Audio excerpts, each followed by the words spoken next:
60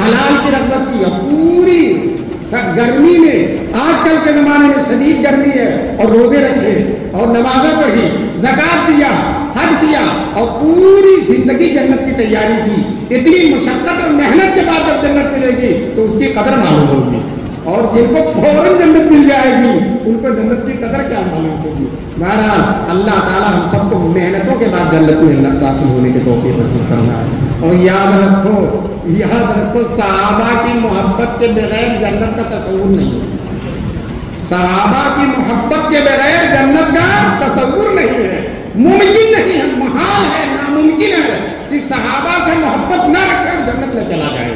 دوستو صحابہ جس طرح سے حضور کے شاگرد ہیں، ساری امت صحابہ کرام کی شاگرد ہے. صحابہ کرام کی، صحابہ نے حضور سے فیض لیا، نور نبوت لیا، کلام الہی لیا، وحی الہی لیا، حضور کی باتوں کو لیا، حضور کی سیرت کو لیا، حضور کے جلووں کو لیا، حضور کے ایک ایک انداز کو لیا، اور پھر پوری امت میں منتقل کر دیا صحابہ کرام. علامہ ابن تیمیہ کہتے ہیں آج جو ہمیں قرآن ملا ہے، اسی طرح سے جو منبر مسجد و محراب ملا ہے، جو تراویحیں ملی ہیں، جو حدیثیں ملی ہیں، جو حضور کا مسکراتا ہوا چہرہ ملا ہے، حضور کی سیرت ملی ہے، حضور کی ادائیں ملی ہیں، حضور چلتے کیسے تھے، حضور رہتے کیسے تھے، حضور مسکراتے کیسے تھے، حضور صحابہ کی مجلس میں کیسے رہتے تھے، یہ سارا منظر، یہ سارا نقشہ ہم کو صحابہ کرام نے کھینچ کر بتایا. وہ نہ ہوتے تو ہم اپنے محبوب کو جانتے ہی نہیں. وہ تو کرم ہوا میرے پروردگار کا، وہ تو کرم ہوا میرے پروردگار کا، ورنہ ہمیں پتہ ہی نہ چلتا بہار کا، ورنہ ہمیں پتہ ہی نہ چلتا بہار کا. وہ مدینے میں جو بہار آئی تھی، مکے میں جو بہار آئی تھی، جو رحمت للعالمین آئے تھے، ان کا پورا پتہ ہم کو دینے والے صحابہ کرام ہیں. ہم صحابہ کرام کے ممنون کرم ہیں، ممنون احسان ہیں. صحابہ کرام سے ہم کو حضور کے بارے میں سب، حضور 1400 سال پہلے آ کر دنیا سے پردہ پوش ہو گئے. وہ آئے کب کے وہ جا چکے بھی، وہ آئے کب کے وہ جا چکے بھی، مگر نظر میں سما رہے ہیں.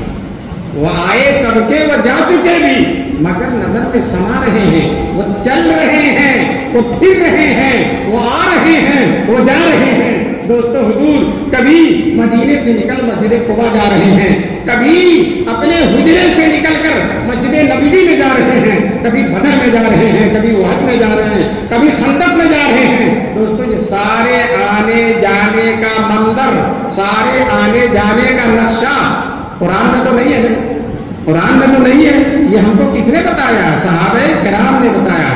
یہ علماء جو سیرت کی کتابیں لکھتے ہیں، ممنون کرم ہے صحابہ کرام کے. اگر صحابہ کرام نہ ہوتے تو ہم آج حضور کی سیرت کو جو قرآن میں بیان ہو تو ہے، اس کے علاوہ ایک سطر بھی نہیں لکھ سکتے تھے. یہ سب ہم کو کس نے بتایا؟ صحابہ کرام نے. وہ عاشق ہیں حضور کے، وہ دیوانے ہیں حضور کے، وہ ایک ایک بات کو محفوظ رکھنے والے ہیں. ابو ہریرہ جو صرف 4 سال حضور کی خدمت میں رہے، صرف 4 سال رہے، اور اتنی حدیثیں بیان کی. کسی نے کہا ابو ہریرہ جو ہے آپ اتنی ساری حدیثیں بیان کرتے ہیں، کیسے اتنی حدیثیں آپ کو یاد ہو گئی؟ کہنے لگے میرے مہاجر بھائی جو تھے وہ تو تجارت کرتے تھے، انصار بھائی کھیتی باڑی کرتے تھے، اور میں حضور کی خدمت میں رات دن پڑا رہتا تھا. کھانے کو مل گیا نہیں ملا نہیں ملا، میں رات دن حضور کی خدمت میں رہتا تھا. اس لیے مجھے حضور کی حدیثیں زیادہ سے زیادہ یاد ہیں. اور پھر ابو ہریرہ خود بیان کرتے ہیں کہ مجھے پہلے حدیثیں بھول جایا کرتی، یاد کرتا تھا، حضور سے سنتا تھا، بھول جایا کرتی تھی. میں نے حضور سے کہا اللہ کے رسول آپ کی حدیثیں مجھے یاد نہیں رہتی. تو حضور نے کہا ابو ہریرہ کوئی چیز تمہارے پاس ہو تو بچھا دو. میرے پاس چادر تھی، میں نے بچھا دیا. حضور نے اس میں کچھ پڑھ دیا، پڑھنے کے بعد حضور نے کہا اسے اوڑھ لو. جب سے چادر اوڑھی ہے ایک حدیث بھی نہیں بھولا، ایک حدیث بھی نہیں بھولا، ایک نقطہ بھی نہیں بھولا. مروان جو مدینے کے گورنر تھے، ایک دن ابو ہریرہ کو بلایا، اپنے دربار میں بٹھا کر 100 حدیثیں سناؤ. ابو ہریرہ نے فرفار 100 حدیثیں سنا دی. پھر مروان نے کہا جائیے. 1 سال کے بعد پھر اچانک بلوایا، اور پیچھے ایک آدمی اس نے چھپا رکھا تھا، اور اس میں وہ حدیثیں لکھی ہوئی تھی جو 1 سال پہلے انہوں نے بیان کی تھی. ان سے کہا تم سنو ابو ہریرہ کوئی گڑبڑی تو نہیں کرتے کچھ حدیثوں میں ادھر ادھر تو نہیں کرتے؟ پیچھے آدمی بیٹھا وہ ابو ہریرہ کو خبر نہیں ہے کہ میرا امتحان لیا جا رہا ہے۔ چنانچہ کہا وہ حدیثیں جو 1 سال پہلے آپ نے سنائی تھی وہی پھر سنا دیجیے۔ ابو ہریرہ نے ہو بہو وہی ساری حدیثیں سنا دی۔ کاتب نے کہا ایک نقطے کا بھی کوئی فرق نہیں ہے۔ دوستو یہ صحابہ یہ نہ ہوتے تو ہم کو حضور کی حدیثیں کس طرح سے ملتی؟ اس لیے ہمارے اوپر صحابہ کا بے پناہ احسان ہے۔ صحابہ کے احسان کے بوجھ کے نیچے ہم دبے ہوئے ہیں، وہ غدار ہیں، وہ احسان فراموش ہیں جو صحابہ کرام کو دین میں کوئی حیثیت دینے کے لیے تیار نہیں۔ ایک صاحب کہنے لگے حدیث کو دیکھو کہ صحابی کو دیکھو؟ کہتا ہے حدیث کو دیکھو کہ صحابی کو دیکھو؟ میں نے کہا جو حدیث ہے وہی صحابی ہے، جو صحابی وہی حدیث ہے۔ کیسے؟ حدیث دیکھتے جاؤ، اس کی سند جب حضور سے ایک سیڑھی نیچے رہ جائے گی کوئی صحابی مل جائے گا، اور کسی صحابی کو دیکھو وہ حضور کی نسبت سے جو کچھ بیان کر رہا ہے وہی حدیث ہے۔ تو صحابی اور حدیث میں کوئی فرق نہیں ہے۔ دوستو حدیث کا آخر صحابی ہے، اور صحابی کی زبان سے حضور سے نکلی ہوئی باتوں کا سند کے ساتھ بیان کرنا اسی کا نام حدیث ہے۔ دوستو صحابی اور حدیث میں کوئی فرق نہیں ہے۔ اور میں آپ سے کہنا چاہتا ہوں کہ صحابی کی سب سے زیادہ تعریف، صحابہ کا سب سے زیادہ مقام و مرتبہ اللہ نے قرآن میں بیان کیا ہے۔ صحابہ کو جس طرح سے اللہ نے سمجھا ہے اس طرح سے کوئی صحابہ کو سمجھ ہی نہیں سکتا۔ سورہ قرآن پڑھیے، ایک وہ لوگ جو لکھنؤ میں رہتے ہیں وہ اپنی کتاب میں لکھا کہ پورا قرآن، آپ سمجھ گئے نا جو لکھنؤ میں رہتے ہیں، نام لینے کی ضرورت نہیں ہے، وہ کہتا پورا قرآن صحابہ کی برائیوں سے بھرا ہوا ہے۔ لکھا اس نے پورا قرآن صحابہ کی برائیوں سے بھرا ہوا ہے۔ میں نے کہا تمہارے دماغ میں وہ برائیاں بھری ہوئی ہیں اس لیے وہ قرآن میں نظر آتی ہیں۔ تمہارے دماغ میں جو برائیاں بھری ہوئی، مجھے یاد آیا ایک حبشی جا رہا تھا کالا کلوٹا، ایک آئینہ ملا، اٹھا کر آئینے کو دیکھا تو کہا اتنا کالا کلوٹا ہے تو اس کو آئینے کو پھینک دیا۔ دوستو آئینہ کالا کلوٹا تھا یا وہ حبشی کالا کلوٹا تھا؟ اپنی صورت آئینے میں نظر آئی تو سمجھ رہا آئینہ کالا ہے۔ اسی طرح سے اپنی صورت کو دیکھ کر یہ سمجھتے ہیں صحابہ اکرام کے قرآن میں مذمتیں ہوئی ہوئی۔ صحابہ کرام کی تعریف ہے، اولئک هم الراشدون، اولئک هم المفلحون، اولئک الذین امتحن اللہ قلوبهم للتقوی لهم مغفرۃ۔ آیتیں پڑھتے جاؤ، لگتا ہے کہ قرآن اللہ تعالیٰ نے صحابہ کی فضیلتوں میں اتارا ہے۔ والسابقون الاولون من المہاجرین والانصار، وہ پہلے جو ایمان لائے ہیں چاہے مہاجرین ہو چاہے انصار ہو، والذین اتبعوہم بإحسان، ذرا غور سے سنیے گا، والذین اتبعوہم، وہ لوگ جنہوں نے صحابہ کی اتباع کی ہے، مہاجرین اور انصار، اور وہ لوگ جنہوں نے صحابہ کی اتباع کی ہے۔ دوستو بڑی خوشی کی بات ہے، ہمارے اندر تو کچھ بھی نہیں ہے، لیکن انشاءاللہ ثم انشاءاللہ صحابہ کی محبت ہمارے دل سے جدا ہونے والی نہیں ہے۔ دل سے مٹنا تیرے انگشت حنائی کا خیال ہے، میرے گوشت سے ناخن کا جدا ہو جانا۔ کہتا ہے شاعر اے محبوب میرے دل میں جو تیرا خیال ہے، تیری محبت ہے، وہ محبت کا مٹنا اسی طرح سے محال ہے جس طرح سے ناخن کا جدا ہونا محال ہے۔ دوستو یہ تو غالب نے شاعری کی ہے، میں کہتا ہوں صحابہ کی محبت ہمارے دل سے جدا نہیں ہو سکتی، چاہے ہماری گردن ہمارے سر سے جدا ہو جائے، چاہے ہماری گردن ہمارا سر ہمارے جسم سے جدا ہو جائے، لیکن انشاءاللہ صحابہ کی محبت جدا ہونے والی نہیں ہے۔ یہی تو ہمارے پاس ایک تحفہ ہے، یہی تو ایک سوغات ہے۔ مجھے واقعہ یاد آیا، ایک بزرگ تھے بڑے اللہ والے، بادشاہ وقت نے ان سے کہا کہ آپ ہماری نماز کے امام بن جائیے، ہماری نماز کے امام بن جائیے۔ بادشاہ امامت کے لیے کہا ہے، آج کل کسی بڑی مسجد میں، ٹیلے والی مسجد میں امامت کی دعوت دی جائے تو بہت سی درخواستیں پڑ جائے۔ بادشاہ کہہ رہا ہے کہ آپ ہماری امامت کیجیے۔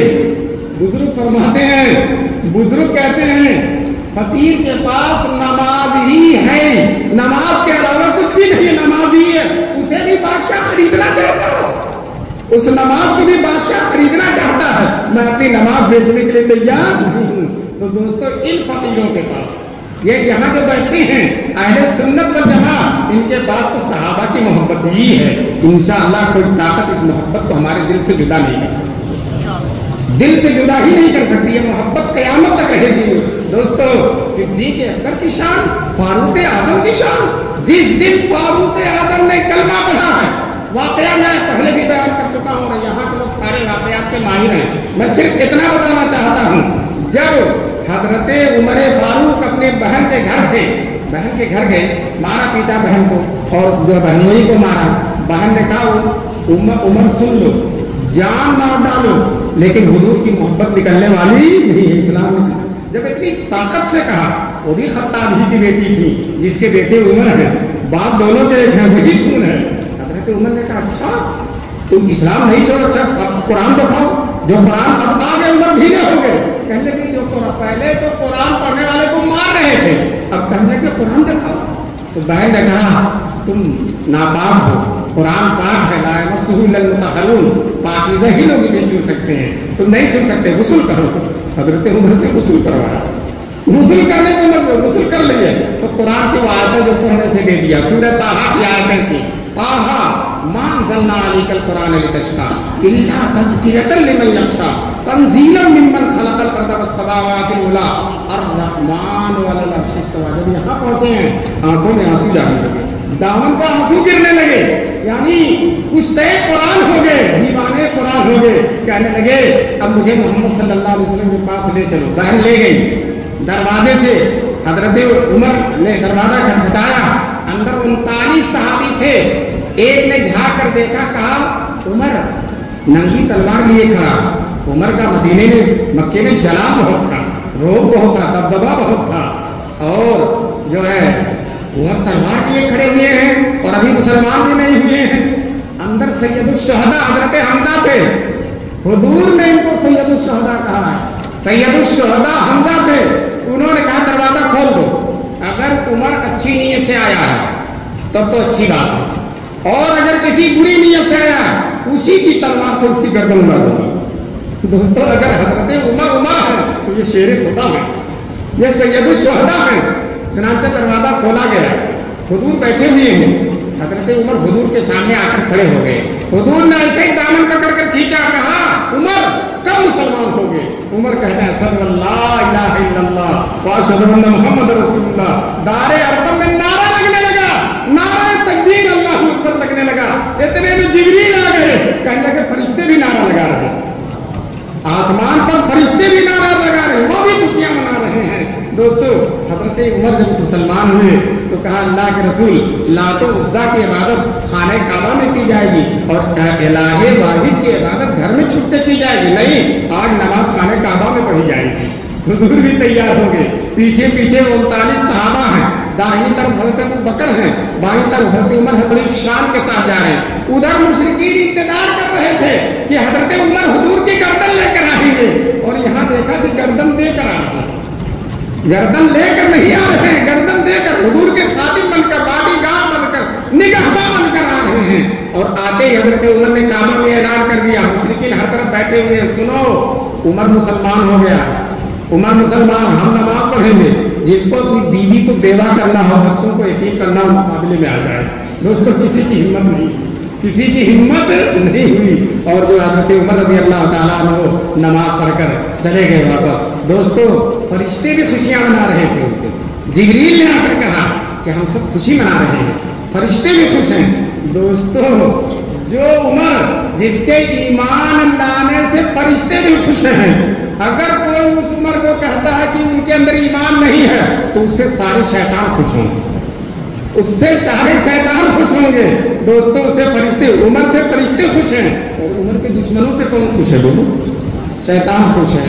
اللہ تبارک تعالیٰ ہم سب کو صحابہ کرام کی ایسی ہی پکی اور سچی محبت کی توفیق نصیب فرمائے۔